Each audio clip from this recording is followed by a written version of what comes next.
And here we are again for things you might not have heard for the 12th of December, 2025. 25 minus 12 equals 13, 13, 13 days till Christmas. I am Jay Cleveland Payne, bringing you 8 news stories that you'd helped us picked out as popular, picked out as conversational, picked out as things we should chat up that aren't necessarily the bigger stories. Although many of the bigger stories are there. As you see, if you're watching us on the video version of this one, the big teaser graphic is AI, and we'll talk about the time person of the year or persons of the year, which is the people around AI. So they sort of skirt around that to make it a person still. But we also will have 8 other stories or 7 other stories total for this day. Now, some of these stories will include some things you might not have expected to hear. We're going to talk about Italian food, which is now perfecto, if you will. Also, sanctions, lots and lots of sanctions, or particularly sanctions in one place because we do that a lot here. AI and about I said 5 other stories to fill out these 8 stories. Now, to get us into the groove today, remind you that our website home is this. Conversationproject.com. Find out more details about all you need to know about us, including the wheres and the whys and the hows there as well. Some of the hows and whys and wheres happen to be our sponsorship page and our partnerships pages, which are connected to our website. So you can find more about our sponsors and partners to help us do things around here. And of course, the big thing is stick around. We're going to chat up one of our spotlight sponsors, which is Ground News, which helps us get the news done every single day. Plus, can help you as well in getting better news to you. If you get a little flustered about something you see online, you can get to see a bit better about how it actually works, if you will. So all those things and so much more are a part of today's grand show here with the Conversation Project. Now, let's get into the groove and get everything's rolling with the stories for the day. 8 stories for this Friday, the 12th of December, 2025. Start with the sanctions. And it's not just a matter of the U.S. being mean to Venezuela and blowing up its ships because we say there's drugs on them and taking over oil tankers because we say there's drugs on them. They're now going to escalate to sanctions, imposing more sanctions, new sanctions, if you will, on Maduro's nephews, specifically as a pressure valve onto the Venezuelan government.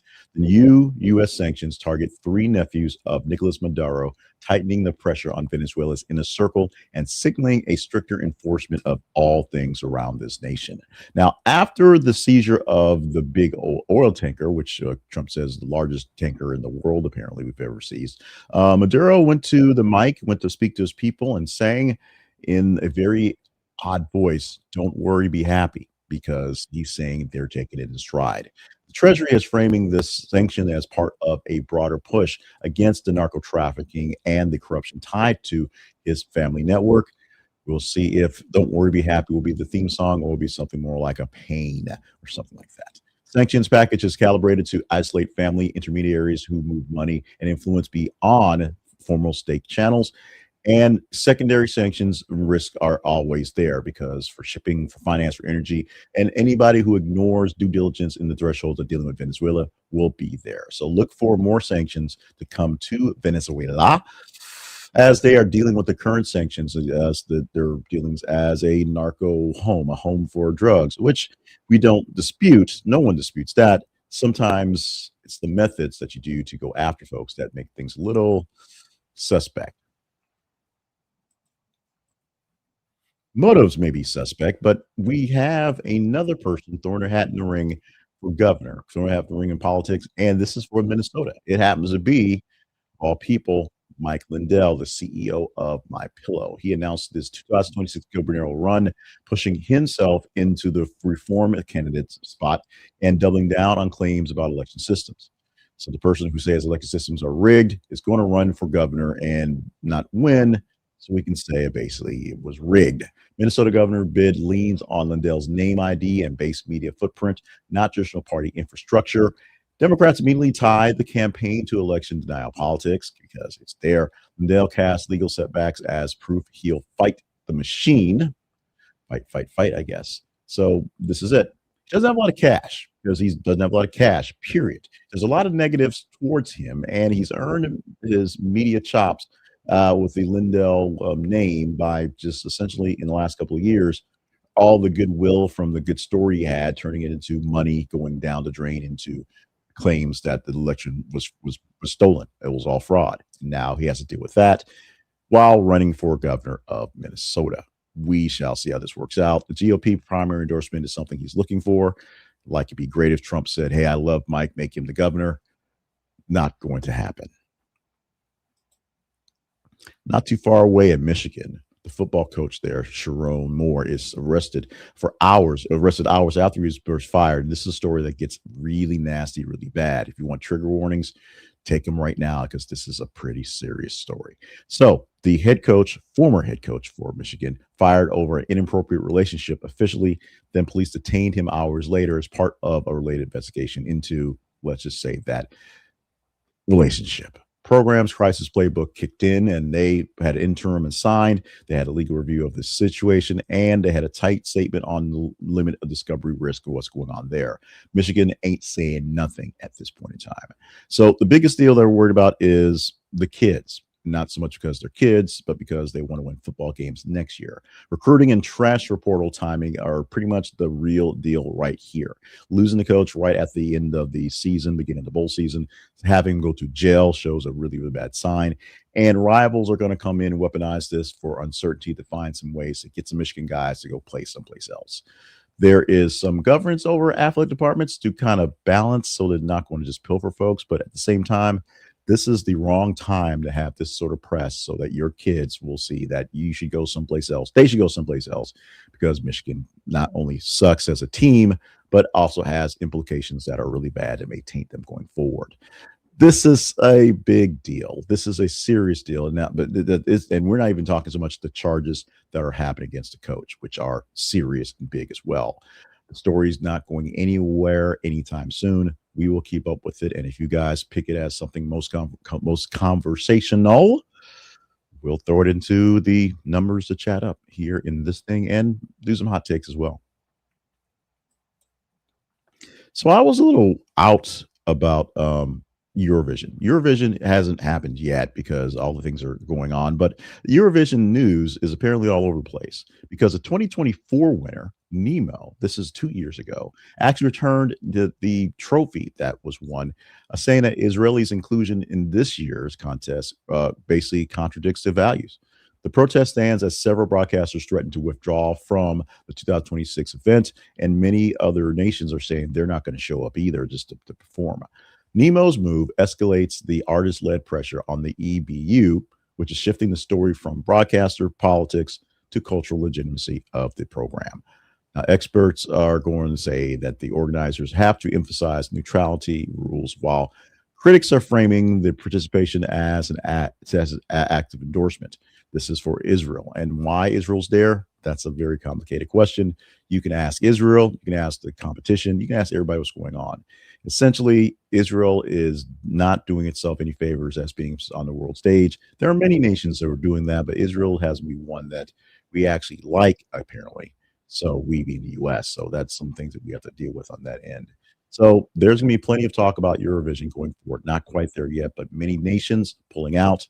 Many broadcasters don't want to deal with it. And right now, a 2024 winner wants to give the prize back because they're ashamed of the involvement. It gets it gets crazy in yet Eurovision. Not so crazy here, but we do need your assistance to get us through some things here. We do need some help, a little help of our friends, if you will. Like, share, and subscribe to the work we do for the Conversation Project. It is very simple, it is very easy. It's maybe even noble, maybe even worthy of prizes. Maybe. Like the videos you're watching, like this one here. If you watch this one, you like this one, this comes out live, we will get a chance to know that we're doing good work. And the algorithms will maybe see it as good work and may show it to more folks, especially on the live version. Even though, yeah, we're live at 4 in the morning, 5 in the morning here in Central Arkansas. But on the replays and things like that, we get a lot of love for that one if you like these things in the live versions. If you share it with other like-minded people, whether it's a live version or the shared later replay, more people can be involved, more people that may love this stuff or hate love it. We'll watch it, engage it, more comments, and of course, make it a greater thing to see. And hopefully that leads to more people who want to see this natively in their feeds. They will subscribe to it naturally. That way, they'll get it without having to be have a the will of the algorithms, if you will. If you just straight up like it and then watch it every so often, it's all we're looking for. Like, share, and subscribe. Help us grow what we're doing here for the News Nerd Nation. McDonald's is also falling under the spell of AI, and we'll get to more AI in a bit, but they have put out a AI-generated Christmas ad for the McDonald's, and they've had to pull it because of backlash. They pulled on this AI-generated holiday ad in the Netherlands after criticism that it felt tone deaf and mechanically bleak. The AI ad backlash highlights brand safety, risk of awareness, and when creative control cedes to generative tools without strong editorial guardrails. You don't put the right prompts in there, you get garbage, and that's what they have in this version here that we haven't seen here, but it's been pulled because it's garbage. So what you do when you have a crisis? You pull it off the air first, and you give a brief statement, but you don't attempt to defend the experimentation amid the negative sentiment. You just say, "We're sorry that didn't work out so well. We have so many ideas, and some of them work, some don't. We're going to do something better next time." That's what's happened. So AI creative policies from agencies and global places will probably switch things up and do less seasonal things because right now Christmas things and seasonal things and holiday things are freaking people out. We've already had Coca-Cola had to deal with this issue already. McDonald's doing it as well. So just make sure that you know that AI generated ads, while great for memes and good for the president, or maybe bad for the president, he just doesn't know it yet, aren't necessarily great to show because there's so many things that can be done with the AI because it does what it wants to, not so much what you want it to do, to make things a bit creepy is a word. Italy becomes the first country to earn UNESCO's recognition of national cuisine. I'll check that out. Italian cuisine is intangible cultural heritage list, the very first name added to this list by the UNESCO, by United Nations. They have recognized Italian cuisine as Italian cuisine, a thing of itself. The recognition cites foodways as social rituals, family tables, regional traditions, and seasonal practices beyond the iconic dishes themselves. Now, Italy's cuisine bid underscores cultural diplomacy, some soft power through pasta, if you will, with breads, meals, bringing together the family and having ways with all of us, if you will. Expect tourism boards to fold this into plenty of ways to sell Italy and Italian food. The UNESCO tag is something that's going to be big in the 2026 campaigns. Restaurants of all types, Italians included, will try to do its best to put the position that it has this seal of approval by the United Nations.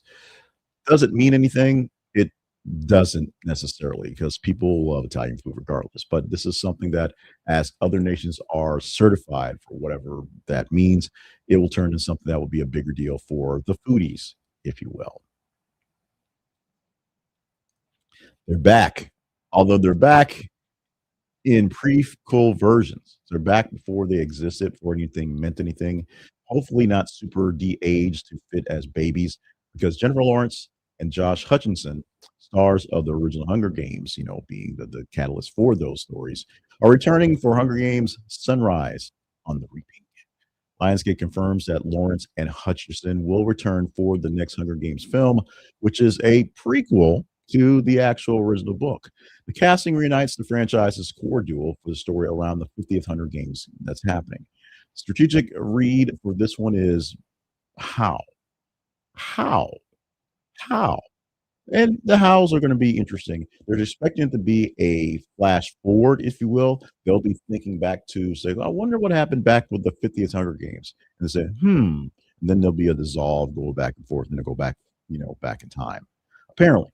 Well, we'll see. That's sort of the big rumor right now, what may happen. We don't really know what's going to go on. We do know that the big names attached to the original films, the original stories, will be attached to the prequel story to keep it going, to keep it interesting, to keep people engaged, if you will. Now to the real story of AI. Yeah, sure, AI can screw up your actual TV ads, but what about all the rest of us? What about controlling the world, if you will?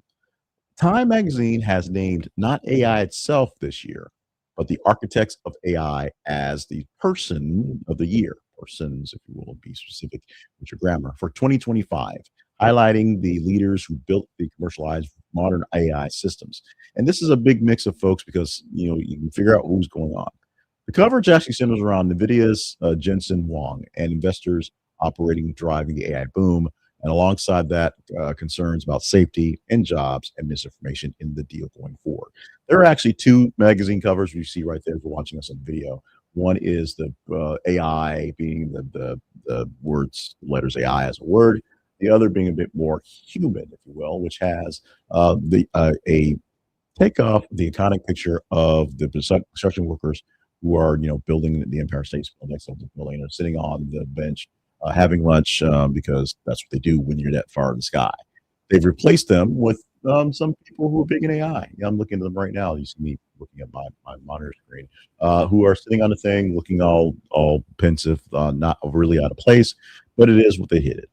Both of these covers are horrible, but they do have to emphasize what they're talking about. Times picked a person or people or humans per se, but they really wasn't picked towards the actual technology that's AI. The people who shape AI policy chips and platforms are now a culture story as much as a tech story right now. So there'll be plenty of explainers on what they're doing, why they're doing it, how big and bad and how awful and how good AI actually is on the what we pay for energy, to what it does for our kid, for our education, what it does to our kids, if you will. But this is what you're looking for. A lot of census, a lot of centering around Jensen Wong, particularly, but the guys, all the guys who are all involved in this thing are all getting a headshot here. So AI is your person of the year for 2025. This is a time for many top 10, top list things going forward. Time is always a very big deal going forward. And what happens is a lot of people still think that AI, a lot of people in various polls believe AI was the right choice, even over a DJT, who came back into prominence and power this year. But this year, it all belongs to the AI.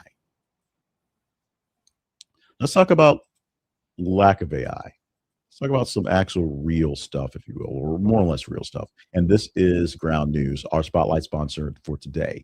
When you go to our website and click on the link, our affiliate link at this is theconversationproject.com/ground news, you get a great deal. You get news news. So there's that. You get 40% off their Vantage plan for their big package. You get news for less than $1 a month from there. And what they do is they aggregate news stories and things from all over the place. So you get the best news possible, the best news possible from everywhere, because you get all the news possible. See a story that looks a bit suspect, you can click on Ground News and look for it, search for it there. And once you find it, you will find that it's been aggregated and tested and compared to other sources around the world, literally around the world, at other places that have the same story. You can see who's just copying it as some sort of copy from a newswire, or who's rewriting it so it fits their own narratives, if you will.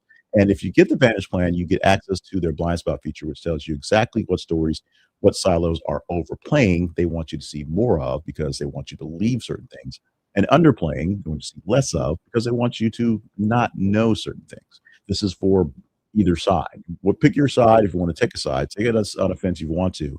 Both sides are both playing you. They are. And you can find out exactly how bad, how widely, by going to Ground News. And it's very simple. Go to our website, click on the link for our affiliate link. This is conversationproject.com/ground news.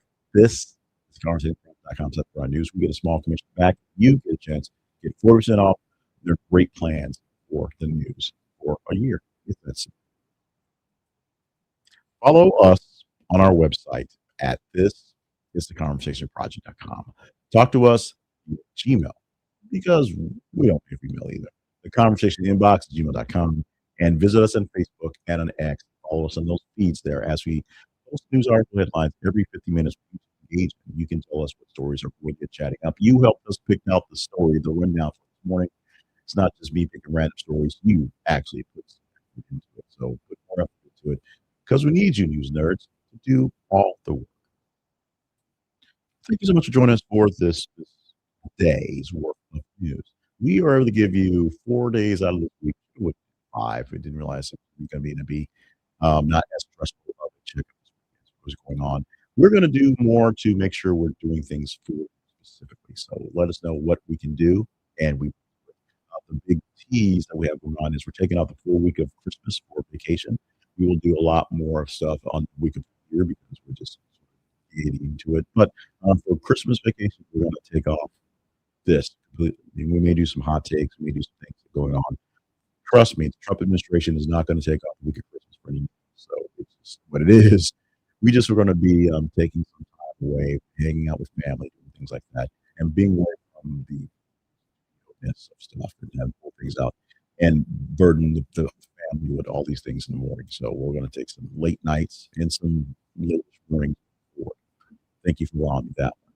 Till then, next week we have plenty of things for the wrap up year type stuff to talk about, and some other fun things. If you have some ideas, let me know the email address or just talk in the comments. Love you, mean it. Happy Friday to you. Have a great weekend. And of course, we come back on Monday. 10 stories. We put 2 extra stories because of 2 extra days for our roundup of story news for the week. That will be for this conversation, the Monday edition.